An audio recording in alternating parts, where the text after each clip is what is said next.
Kepada Tuan dan Puan, para anggota DPR yang terhormat, apa kabar hari ini? Sepertinya tak sebaik biasanya. Sama, di sini pun begitu. Kita semua memang sedang diuji. Hidup memang tak selalu baik, kan? Seperti kami-kami ini, Tuan dan Puan juga mungkin lebih banyak bekerja di rumah. Kalau lihat siaran sidang atau rapat terbuka di gedung DPR sekarang sih kelihatannya banyak kursi yang kosong. Tapi biasanya juga kosong kan ya?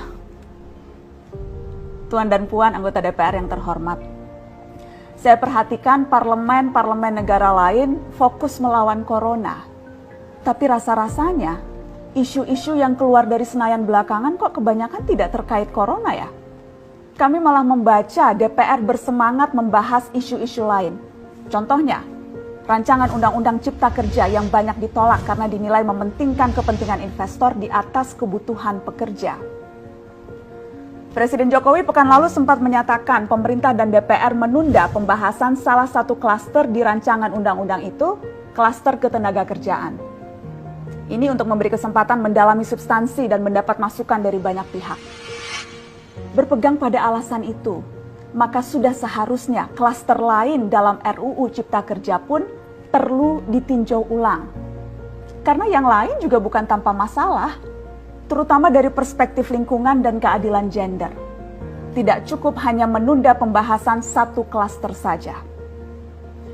Ada juga RUU lain yang masih nekat mau dibahas.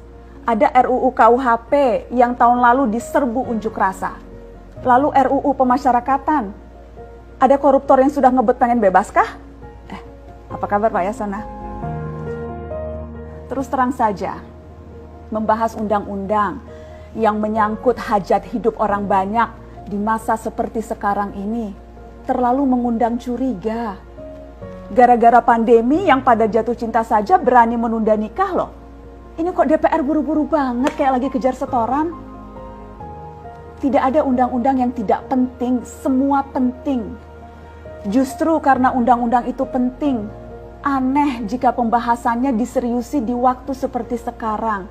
Saat dimana perhatian dan konsentrasi kita sedang terkuras bertahan hidup di tengah wabah.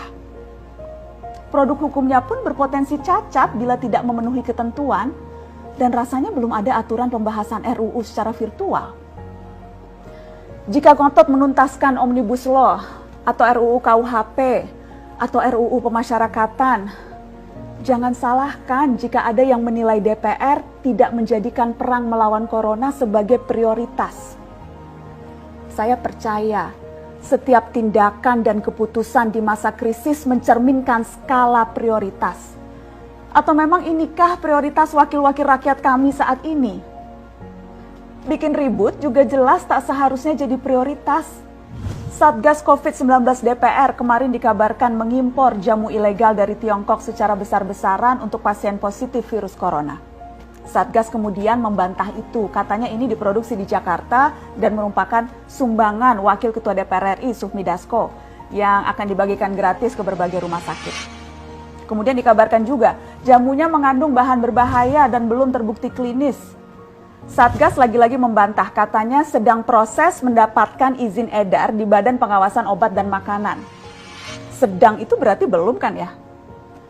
Tuan dan Puan yang terhormat, niat baik pun perlu proses yang baik. Proses yang semrawut hanya akan disusul polemik. Sementara sekarang kita sedang banyak-banyaknya menaruh harapan kepada negara. Tindak tanduk DPR salah benarnya akan selalu dilihat. Makanya sempat ramai juga warganet mengkritik Satgas COVID-19 DPR RI yang berfoto mengenakan APD saat hendak berkunjung ke rumah sakit darurat Wisma Atlet menyerahkan sumbangan DPR. Ini dinilai melukai hati masyarakat. Tenaga medis kita saja bertaruh nyawa benar karena kekurangan APD. Tidak ada yang meragukan jumlah sumbangan DPR. Kami yakin pasti banyak, namanya juga DPR, beli ribuan rapid test saja mampu, ngeborong jamu apalagi. Tapi ini soal rasa dan empati. Kecuali ya, kalau yang dipakai anggota DPR itu APD yang lain, alat pelindung dewan. Salam hormat dari kami yang kalian wakili.